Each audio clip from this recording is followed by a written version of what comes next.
Hey everyone! Today we're diving into the story of Reza Shah Pahlavi, a super important figure in Iranian history. His time as king from 1925 to 1941 was a period of massive change in Iran. Born in a time of trouble, he came from simple beginnings and totally changed Iranian society. When the old Qajar dynasty was weak, he built a new Iran, one ready for modern times and its place in the world. His story is full of ambition, big ideas and never giving up, and it left a huge mark on Iran. Reza Shah's rule was a time of big changes and even bigger challenges. He took charge when Iran was dealing with problems both inside and outside the country. The once great Persian Empire wasn't so powerful anymore, weakened by other countries and problems within its own society. Then came Reza Khan, a man from a simple background but with a will of iron. He was going to be the one to build modern Iran. His rise to power was fast and surprising. He was determined and smart about how things were changing politically, and he climbed the ranks of the Cossack Brigade, a strong military group. People noticed his courage and leadership, and in 1921, he led a takeover that changed Iranian history forever. This bold move put him in the spotlight and set him up to become king.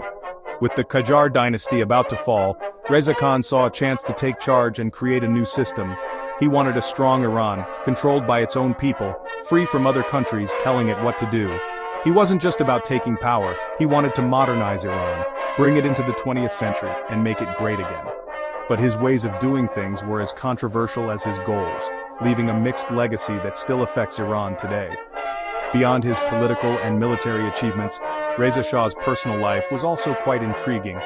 He was a family man, and his relationships with his children, especially his son, Mohammad Reza Pahlavi, who would later become the last Shah of Iran, were complex and deeply influential. Under his rule, Iran saw the construction of new roads, railways, and schools, which were part of his vision to modernize the country. His push for industrialization aimed to reduce Iran's dependence on foreign goods and boost the national economy. However, his policies were not without criticism.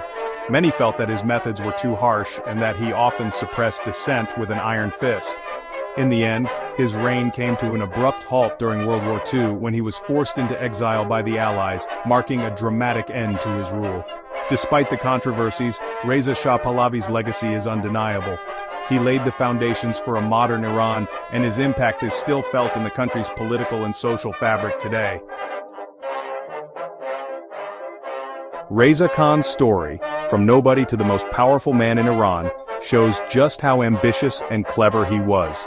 His journey is a testament to his relentless drive and strategic mind, qualities that would eventually lead him to reshape the entire nation. Born into a regular family in Alasht, a village in northern Iran, his early life was tough. The rural setting of his childhood was marked by hardship and struggle, common in early 20th century Iran. He became an orphan when he was young, and that made him really understand how hard life could be. Losing his parents at a tender age instilled in him a sense of resilience and a deep understanding of the harsh realities of life. It shaped how he saw the world and made him super determined to be successful. This early adversity fueled his ambition, driving him to seek a better life and greater opportunities. He started his military career in the Cossack Brigade, a Persian military group with a lot of Russian influence. The brigade was known for its discipline and effectiveness, providing Reza Khan with a solid foundation in military tactics and leadership. It was here that Reza Khan's natural leadership really showed. His ability to command respect and lead his men was evident from the start, setting him apart from his peers. He moved up quickly, becoming known for his bravery, discipline, and how good he was at planning military actions. His strategic mind and fearless approach earned him rapid promotions and the admiration of his superiors. His time in the military taught him a lot about order and following rules, things that would become very important when he ruled. The discipline and structure of military life became core principles in his later governance. The 1921 takeover was the big moment in Reza Khan's life. This coup d'état was a turning point, marking his transition from a military leader to a political force. He used the political problems in the weak Qajar government to take control of Tehran quickly and decisively. The country's instability provided the perfect opportunity for his bold move. This bold move shocked everyone and basically ended the Qajar dynasty, starting a new era in Iranian history. The swift and decisive action left a lasting impact on the nation's political landscape. Now in charge of the capital, Reza Khan made his power stronger, and started changing the political system. He began implementing reforms to consolidate his control and modernize the government. He gave important jobs to people who were loyal to him, dealt with his enemies, and got rid of the last pieces of the old government. His strategic appointments and ruthless efficiency ensured his dominance. But he wanted more than just power. He wanted to completely change Iran, modernize it in every way. His vision for Iran included sweeping reforms in infrastructure, education, and industry. In 1925, he officially removed the last Qajar Shah and took the peacock throne, becoming Reza Shah Pahlavi and starting the Pahlavi dynasty. This marked the beginning of a new era, with Reza Shah at the helm. This started a new chapter in Iranian history, one with lots of change and upheaval under the strong rule of the new Shah.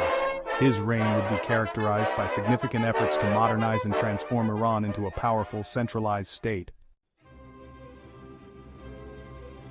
When Reza Shah became king, he started a huge project to modernize Iran, wanting to bring it into the 20th century. He thought Iran was behind the West and needed to modernize quickly to become powerful again and important in the world. He had plans for everything in Iranian society, from roads and schools to laws and the role of women.